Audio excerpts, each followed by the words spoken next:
Her family ignored her warnings until a relative tracked her daughter, so she called police, revealed him, and cut him off. Merlin Wilson leaned her elbows on the kitchen island, watching her husband, Robert, sip his morning coffee. Although an hour and a half had passed since the alarm clock rang, she still could not organize today's schedule in her head. "Honey, do not make any plans for Eric this weekend," Robert said as he set down his coffee cup. "He is going through a really difficult time." Merlin let out a small sigh. Her husband's brother Eric had divorced 3 months ago, and had been gradually inserting himself into their lives ever since. Visits that used to happen once a week had somehow increased to 3 times weekly. "All right, but I promised Amber I would take her shopping on Saturday. She mentioned needing a new dress. Cannot that wait until Sunday?" Robert frowned. Eric really needs someone's support right now. Merlin was about to respond when she heard footsteps coming down the stairs. Their 16-year-old daughter, Amber, appeared, her long blonde hair casually pulled back in a ponytail. "Good morning," Amber said as she opened the refrigerator. "I will be doing homework at the library after school today, so I will be home late." Merlin studied her daughter's face. Lately, she seemed quieter than before. Was this just typical teenage changes, or was there some other issue? "What time will you be home?" "I will be home by 6, Amber answered while pouring a glass of orange juice. "Do not worry." Robert was already heading toward the front door. As a construction site supervisor, he was always the first to arrive at the site and the last to leave. "I might be late tonight," he called over his shoulder. "We are starting a new project." As the door closed, silence filled the kitchen, just mother and daughter now. Merlin loved these moments. "So, are we still going shopping on Saturday?" Merlin asked casually. Amber's face brightened a little. "Of course. I already know what I want to buy." Merlin smiled. Amid her busy professional and personal life, shopping with her daughter had become her joy. As a manager at a large insurance company, she was constantly struggling with something: deadlines, client demands, subordinate issues. But Saturdays were different. Saturdays belonged to her and Amber. "Dad wants to invite Uncle Eric over on Saturday, but I intend to keep our plans," Merlin told her daughter. "Our plans come first." A shadow seemed to cross Amber's face for a moment. "Uncle Eric is coming again. Dad is worried about him. But do not worry, we are still going shopping." Amber nodded, but looked like she wanted to say something. In the end, she said nothing and shouldered her backpack. "I need to go. I will be late." Merlin also began preparing quickly. She had an important presentation at her office today. She worked downtown, a 30-minute drive from their quiet suburban neighborhood outside Boston. Looking out the window at the spacious lawn and well-maintained garden, she sometimes realized how blessed this life was. In the evening, when Merlin returned from work, Robert was already in the kitchen. He seemed to have come home unusually early, and sitting next to him was Eric. "Hey, Merlin," Eric smiled weakly. "Just stopped by. I invited Eric to dinner," Robert explained. "Got a call that our project start was delayed until Monday so I could come home early." Merlin managed a tired smile as she took off her jacket. "Well, that is nice. Amber is not home yet. She said she would be at the library, remember?" Robert took a beer from the refrigerator. While preparing dinner, Eric began talking about his divorce and losing his job. "She said she did not love me anymore." 12 years of marriage ended with just those words. Merlin listened silently, though her feelings were mixed. Eric's story was the same every time, an unfair divorce tale from his perspective. She thought to herself that there must be another side to it. Amber arrived home just as they were about to sit down at the table. Uncle Eric. Amber appeared at the entrance looking surprised. "I did not know you were coming. It was a last-minute decision," Robert answered. "Come on, wash your hands. Dinner is ready." At the dinner table, Eric began talking about his misfortunes again. Amber remained mostly silent, focusing on her food. She seemed to be avoiding conversation with her uncle. "How is school, Amber?" Eric asked. "Fine," Amber answered briefly, then immediately stood up with her plate. "I have a lot of homework. I will do it in my room." Listening to her footsteps going up the stairs, Merlin frowned. Amber's attitude was a bit rude, but that is typical for teenage girls. She would probably be back to normal tomorrow. "Do not mind her," Merlin said to Eric. "All teenage girls are like that." After dinner, Robert called Merlin to the kitchen and said quietly, "Could you be a little more supportive of Eric? He is going through a really tough time." Merlin looked at her husband's worried face and nodded. I understand, but I still plan to keep my Saturday promise with Amber. Of course. Robert placed his hand on her shoulder. Your shopping day with her is sacred. Merlin felt reassured by his words, but somewhere deep inside she had a feeling that something was about to change. That night she peeked into Amber's room. Her daughter was already asleep, but there seemed to be a shadow of worry on her face. Several weeks passed, and the hints of autumn were growing stronger. While preparing for the morning, Merlin knocked on Amber's bedroom door. Amber, time to get up. With no response, she knocked again. Finally, a faint okay was heard. Merlin frowned. Her daughter had been acting strange lately. She used to be energetic in the mornings, but for the past 2 weeks, she seemed to struggle with getting up. When Amber came down to the kitchen, she had dark shadows under her eyes. She reached for toast but did not take a bite, just stared at it blankly. Are you feeling sick? Merlin asked worriedly. I am fine, Amber answered briefly, checking her smartphone screen. Her expression seemed to tense for a moment. Did something happen? Nothing. Amber put her phone in her pocket and cleared away the toast. I have got PE class today, so I need to go early. Merlin wanted to object, but Amber had already shouldered her backpack and was heading for the door. As the door closed, she was left alone in the quiet morning kitchen. During work, Merlin thought about her daughter several times. Last week, she received a call from Amber's homeroom teacher. Amber's grades are starting to fall. I am particularly concerned about math and science. She told her husband about this, but Robert simply said, as usual, it is just a temporary teenage phase. That night, when Merlin returned from work, Eric was in the living room. He had been visiting their house almost every day lately. Hey Merlin, Eric smiled. Robert is not home yet. I borrowed his key. Merlin forced a smile in return. Where is Amber? She has not come back yet, Eric answered while changing the TV channel. Could you bring me something to drink? I would love a beer. Despite feeling irritated inside, Merlin took a beer from the refrigerator. Eric had started treating their home like his own. He was always saying he was looking for work, but there was no sign of any concrete activity. The phone rang. It was from Amber. Mom, can I stay over at Jessica's house tonight? Her voice sounded a little tense. What about your homework? I finished it all, Amber answered quickly. Too quickly. Are you sure everything is okay? If there is something bothering you, you can talk to me. Nothing is wrong. I just want to be with Jessica. Amber's voice rose slightly. Please. Merlin sighed. All right, but be home by tomorrow evening. After hanging up, she noticed Eric watching her. How is Amber? She is staying at a friend's house. She seems down lately, Eric said. I wonder if she has some troubles. Merlin could not hide her discomfort. We will worry about our family matters. Eric's expression darkened at those words. Are not I family too?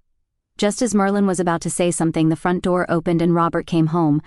Hey everyone, Eric, you are here, been waiting with a beer. Eric smiled at his brother. That night in bed, Merlin consulted Robert about Amber.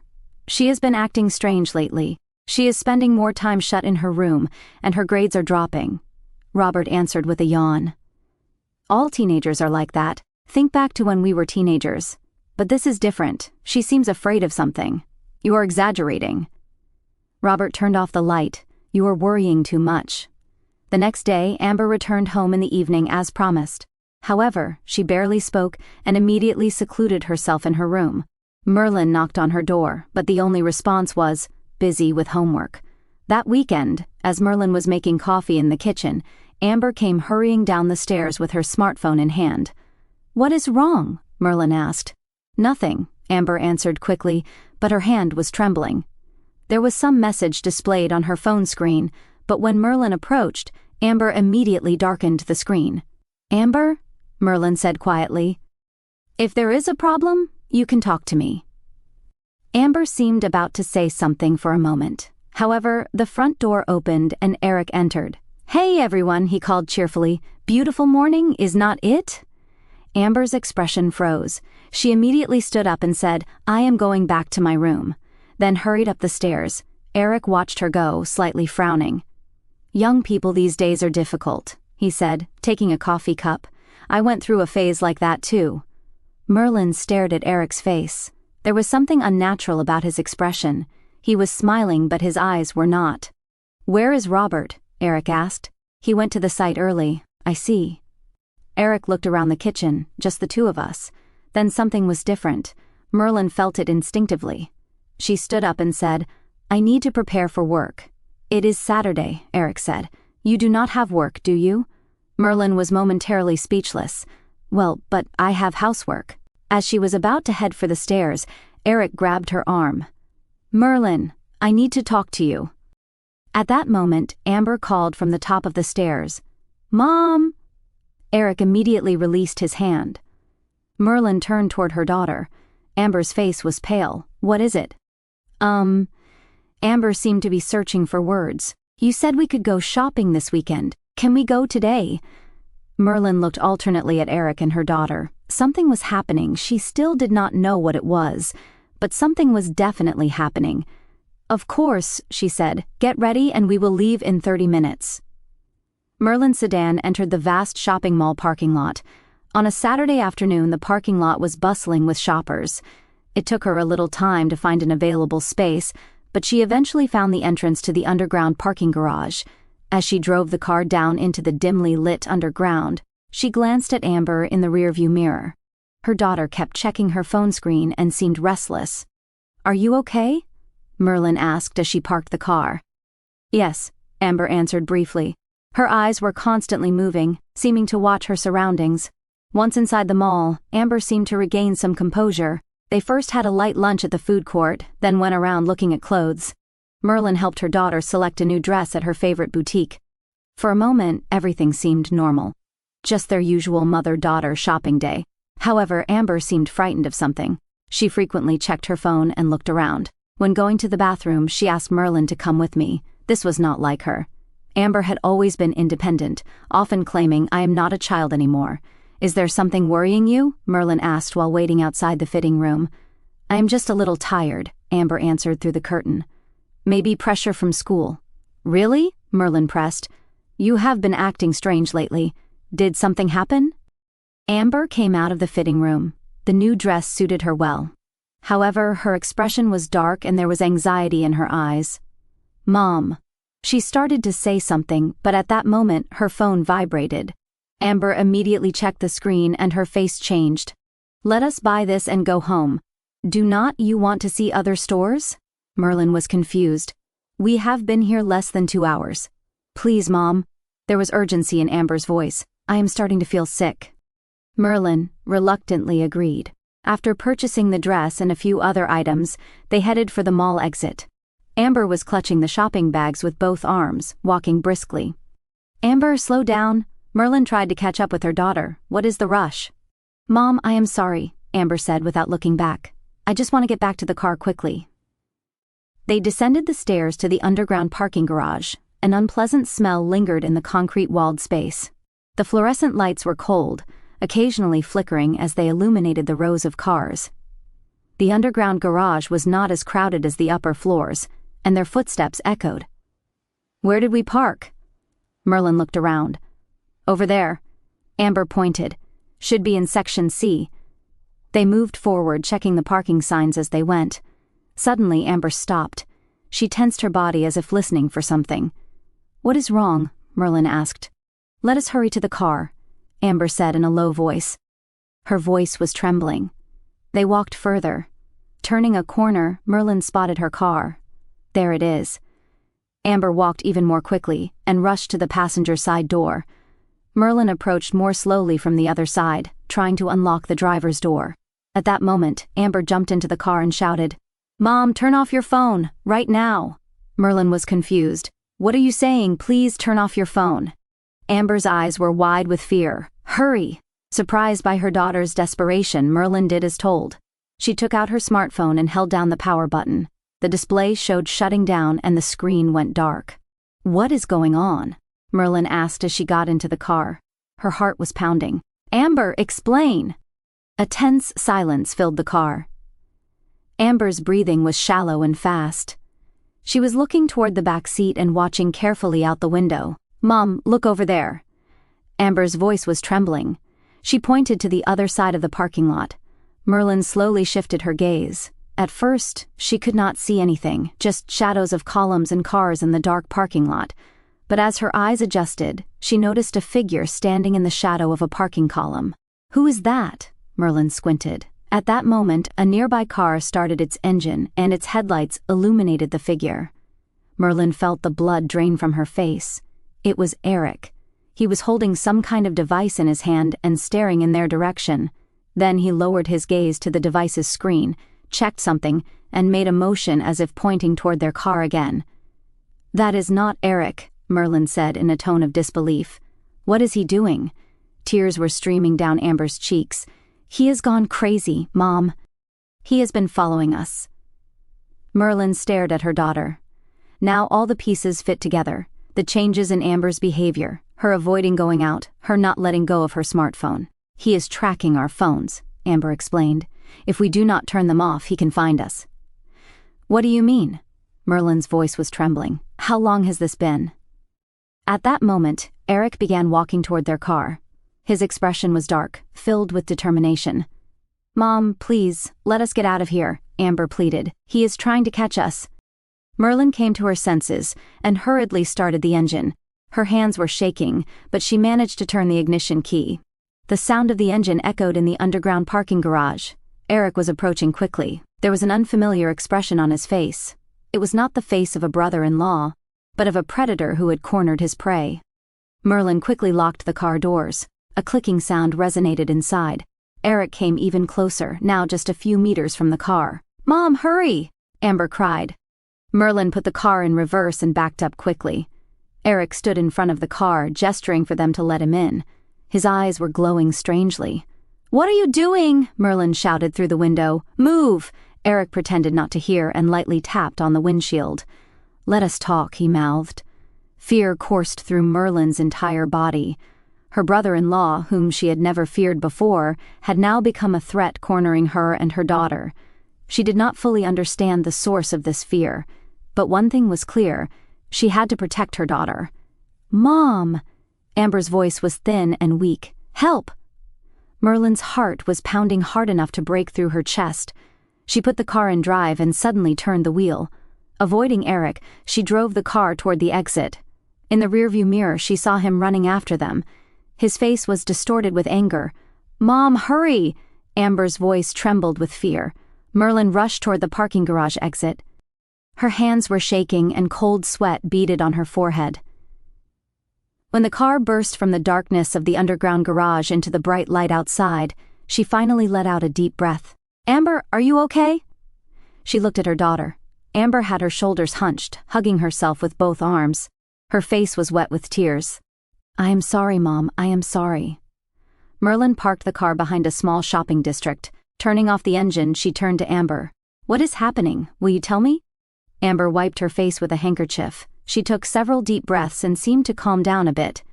"Tell me what Uncle Eric is doing," Merlin asked gently. He is tracking us," Amber said. "At first I thought it was just casual coincidences, seeing him on my way home from school or him being at a cafe. But then he started sending messages to my social media." "What kind of messages?" "At first it was normal conversation. 'How are you?' or 'How is your studying going?' Amber's voice grew quieter, but it quickly changed. "He knew about my friends. He knew every place I had been. He told me he was always watching you." Merlin felt a chill down her spine. "When did this start?" "About 2 months ago," Amber answered. "After he got divorced, Uncle started becoming obsessed with us. I did not think much of it at first. He is Dad's brother, but he installed a tracking app on my phone. When Dad asked him to fix an old computer, he must have found my password. Why did not you tell me sooner?" Merlin took her daughter's hand. "I did not want to worry Dad." Sadness colored Amber's face. "Uncle said family problems should be resolved within the family. He said, 'If you tell anyone, no one will believe you and you will hurt the family.' Was he trying to access my phone too?" Amber nodded. "He told me, 'I need to know where Mom is at all times.' He had a strange look in his eyes when he talked about you." Merlin felt her chest tighten. She now understood the meaning of Eric's strange attitude, unnatural smile, and recent pushy behavior. He had been monitoring her and her daughter. He had invaded their lives and violated their privacy. At that moment, a car suddenly stopped in front of them. Looking through the window, Merlin saw Eric's car parked sideways in front of them. He jumped out of his car and headed toward them. "Mom!" Amber screamed. Merlin quickly started the engine and backed up. She turned the wheel and directed the car toward another road. Eric ran alongside the car and banged on the window. "We are family, do not ignore me." His shouts could be heard inside the car. His expression was crazed. His eyes were bloodshot. His face flushed red with anger. Merlin accelerated the car. She avoided Eric and drove out of the shopping district toward the main road. In the rearview mirror, she saw him returning to his car, but she increased her speed, trying to get away from him as quickly as possible. After putting enough distance between them, she parked the car at a highway service area. Her hands were still shaking. Amber was quietly crying beside her. "It is all right now," Merlin hugged her daughter. "You are safe. He will come after us," Amber said, trembling with fear. "You do not need to be afraid of him anymore," Merlin said firmly. She reached for the dashboard and took out her phone. "I am calling the police." "But Dad, your father will understand," Merlin said. She was not sure if that was true, but she needed to reassure her daughter now. "Your safety comes first." She turned on her phone. The screen lit up and notifications immediately appeared one after another, multiple missed calls and messages from Robert, and messages from unknown numbers too. Merlin called the police. She calmly explained the situation. "My brother-in-law is stalking me and my daughter. He is tracking our phones, and he is still trying to follow us." After ending the call, she contacted Robert. His voice was full of confusion and worry. "Merlin, where are you?" "I got a call from Eric saying you guys might have some misunderstanding." "It is not a misunderstanding, Robert." Merlin's voice was shaking. "Your brother has been stalking us. He installed a tracking app on Amber's phone and has been threatening her." There was silence on the other end of the phone. "That is, well, could not it be a misunderstanding? Eric might just be worried." "It is not a misunderstanding," Merlin said strongly. "He chased us today too. He is not in his right mind, Robert. He needs help." "But he is my brother." Robert's voice sounded weak. "And Amber is your daughter," Merlin retorted. She is trembling with fear. "You have to choose now, your brother or your family." There was silence again. Merlin squeezed Amber's hand. She smiled at her daughter and mouthed, "It is okay." "Have you already contacted the police?" Robert finally asked. "Yes, I understand," he sighed. "Where are you?" "I will come get you." Merlin told him the location of the service area. "Be careful coming here. Eric might have contacted you too. I know." Determination could be heard in Robert's voice. "I will not be fooled by him anymore. I will be right there." After hanging up, Merlin finally relaxed her shoulders. She turned to Amber. "Your father is coming, and so are the police. It will be all right now." Amber clung to her mother. "I am sorry. I should have told you sooner." "It is okay." Merlin stroked her daughter's hair. "You did nothing wrong. From now on, no matter what happens, talk to us. We are family. We will get through this together." Merlin gazed out the window, contemplating the difficulties ahead, rebuilding the family, reconstructing trust, and above all, healing her daughter's emotional wounds. It would not be an easy road. But she was certain of one thing: never again would she allow anyone to threaten her family. 6 months later, on a spring afternoon, Merlin's car was driving under street trees budding with green. Outside the window, signs of spring filled the streets of Boston. In the passenger seat, Amber was looking at the scenery with a bright expression. "How was counseling?" Merlin asked her daughter. "It was good," Amber smiled. Dr. Lin said, "I'm making considerable progress." Since that day, many things had changed. The police had detained Eric in the parking lot, and numerous tracking apps and photos and notes recording Merlin, and Amber's daily activities were found on his smartphone. The court issued a restraining order, and after a psychiatric evaluation, Eric was diagnosed with severe delusional disorder. He is currently under supervised probation while receiving treatment. "There is a message from your father." Merlin showed her smartphone. "He says he will make dinner." Amber laughed softly. "It will probably be burnt." Robert initially struggled to accept his brother's actions. Merlin's heart ached to see him regret that he should have prioritized family over brother. At the same time, she deeply regretted not paying enough attention to her daughter's changes. The family received professional counseling and learned the importance of open communication. Robert was also trying to gradually repair his relationship with Eric. He had begun contact under professional guidance, maintaining appropriate distance. "Did you tell Dad?" Amber asked. "About college?" "Not yet," Merlin smiled. I thought we could talk about it together tonight.